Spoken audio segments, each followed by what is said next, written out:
Bom dia, que a graça e a paz do nosso Rei, Senhor e Salvador Jesus Cristo seja com você e com a sua casa, hoje e sempre. Vamos dar mais uma meditada na Palavra de Deus. Eu tenho recebido do Senhor de graça e de graça eu quero dar, porque esta é a vontade do nosso Pai. E hoje eu meditei aqui no livro de Jó e muitos dos que me ouvem já ouviram a história de Jó, alguns a compreendem mais, outros menos, mas de uma maneira geral todos já ouviram falar, inclusive no termo que se usa muito no mundo: fulano tem a paciência de Jó. Pois bem, havia um homem na terra de Uz,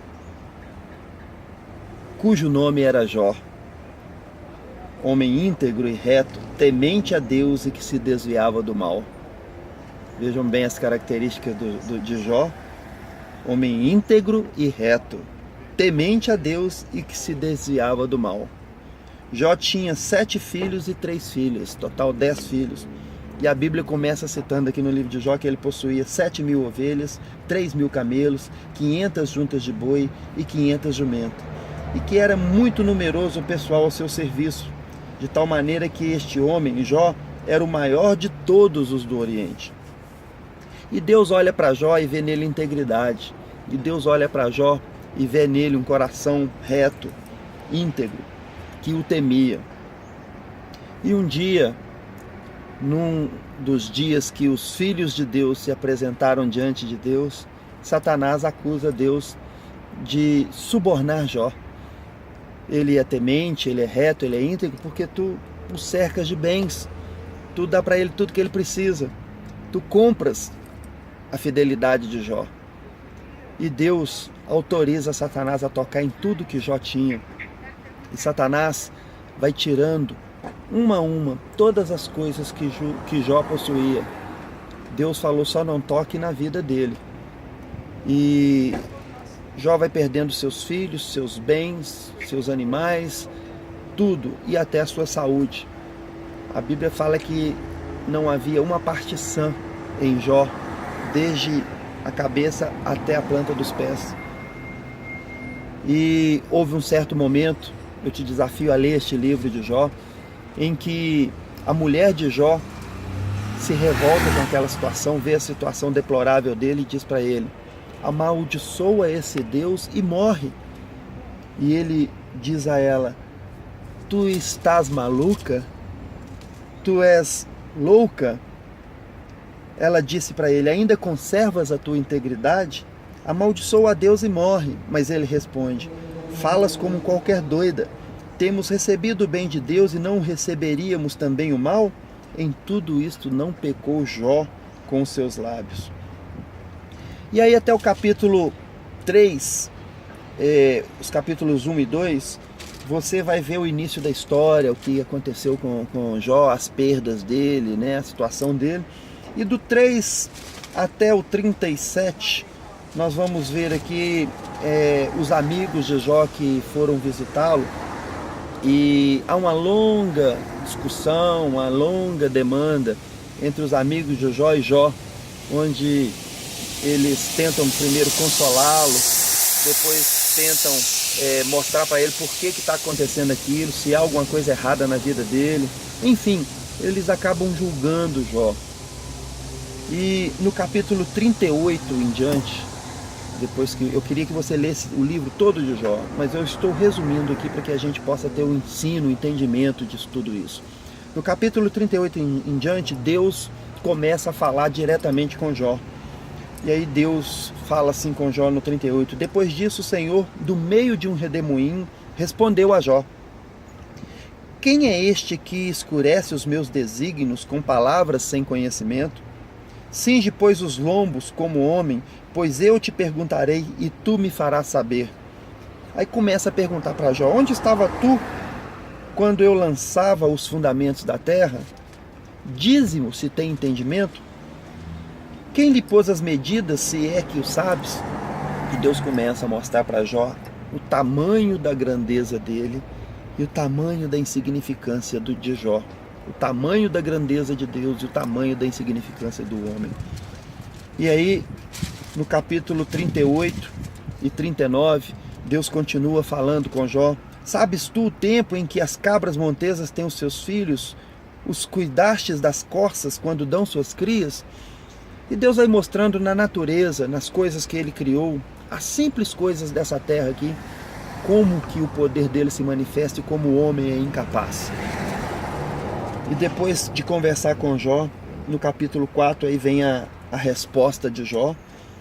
Jó reconhece, né, o seu pecado, a sua insignificância, né, e começa a dizer: sou indigno, que te responderia eu? Ponho a minha mão na boca. Uma vez falei e não replicarei. Aliás, 2 vezes, porém não prosseguirei. Jó fez isso, ó. O que eu estou fazendo? O que eu estou fazendo ao questionar o Criador do universo, o Criador de todas as coisas? E Deus continua falando com ele, e o desfecho vem aqui no capítulo 42, quando Jó realmente fala com Deus: bem sei que tudo podes, e nenhum dos teus planos pode ser frustrado. Quem é aquele, como disseste, que sem conhecimento encobre o conselho? Na verdade falei do que eu não entendia, coisas maravilhosas demais para mim, coisas que eu não conhecia. Escuta-me, pois havia dito, e eu falarei e te perguntarei, e tu me ensinarás. Eu te conhecia só de ouvir, mas agora os meus olhos te veem. Isso aqui mudou tudo. Nós às vezes conhecemos a Deus, nós às vezes temos um relacionamento com Deus superficial, nós conhecemos a Deus de ouvir falar, mas nós não o vemos, nós não o sentimos, porque nós não temos intimidade com Ele. E isso faz toda a diferença na sua vida. Se você não tem essa intimidade, se você não tem esse relacionamento com Deus, busque, passe a buscar ao Senhor. A palavra de Deus diz: buscar-me-eis e me achareis quando me buscastes de todo o vosso coração. E aí Jó reconhece todo o seu pecado, a sua insignificância. E no final do livro de Jó, Deus restaura a prosperidade de Jó. Quando Jó, geralmente acontece assim, queridos, quando a gente reconhece a nossa insignificância, quando nós reconhecemos o tamanho do nosso Deus, quando nós reconhecemos o nosso pecado, quando nós tiramos de dentro de nós todo orgulho, quando nós nos rasgamos diante de Deus, aí Deus vem e nos exalta, Deus vem e nos levanta, Deus vem e nos socorre. Foi assim que aconteceu comigo. Quando eu deixei de confiar na força do meu braço, quando eu reconheci que era um pecador, quando eu reconheci que eu precisava desesperadamente do perdão de Deus, Ele veio e me socorreu. E a Bíblia diz assim no final: mudou o Senhor a sorte de Jó, quando este orava pelos seus amigos, e o Senhor deu-lhe o dobro de tudo que possuía antes. Veja bem que ainda Jó orou pelos seus amigos que o acusaram, que erraram contra ele. E por esta atitude, quando ele fazia isso, Deus agiu. Então, se você tem pessoas que estão à sua volta, que você às vezes te julgam, às vezes te acusam, devida ou indevidamente, ore por elas. É neste momento que Deus age na sua vida. E aí, a palavra de Deus encerra dizendo: assim abençoou o Senhor o último estado de Jó, mais do que o primeiro, porque ele veio a ter 14.000 ovelhas, 6.000 camelos, 1.000 juntas de bois e 1.000 jumentas. Vejam, tudo que ele possuía, o Senhor restituiu o dobro. Mas há um segredozinho aqui, porque a Bíblia diz: também teve outros 7 filhos e 3 filhas. Por que o Senhor deu a Jó tudo o que ele tinha em dobro e os filhos não? Jó tinha 7 filhos e 3 filhas. E teve mais 7 filhos e outras 3 filhas. Se o Senhor dobrou o número de camelos, de ovelhas, de bois, de jumentas, por que não deu para ele mais 20 filhos? 14 homens e 6 mulheres. A resposta é a seguinte: Jó não perdeu os primeiros filhos dele. Jó vai encontrou com certeza com esses filhos. O Senhor os tomou para si, mas eles foram salvos pelo Senhor. E a alma é eterna. E os filhos de Jó estão com o Senhor.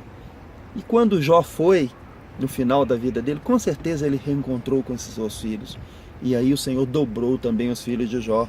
Porque os 7 filhos e 3 filhas, mais 7 e 3 que ele teve, se tornaram 16, 14 e 6. Então, queridos, aqui vai só um apêndicezinho, né, para a gente ver que todas as almas são do Senhor. O Senhor nos ama, o Senhor quer nos ver felizes, quer nos ter para Ele. O objetivo maior do Senhor é nos ter para a eternidade. E esses bens, jumentos, bois, vaca, casa, apartamento, carro, isso tudo vai ficar aqui. Nada disso vai conosco. Agora a nossa alma, sim, essa é eterna. E essa pode passar a eternidade perto ou longe de Deus. A escolha é sua. Leia esse livro de Jó, medite nele, tem ensinos tremendos para a nossa vida aqui. E você será grandemente abençoado. Mas principalmente tire esta lição de que o Senhor nos ama e Ele quer a nossa alma, Ele quer o nosso amor, Ele quer o nosso interior.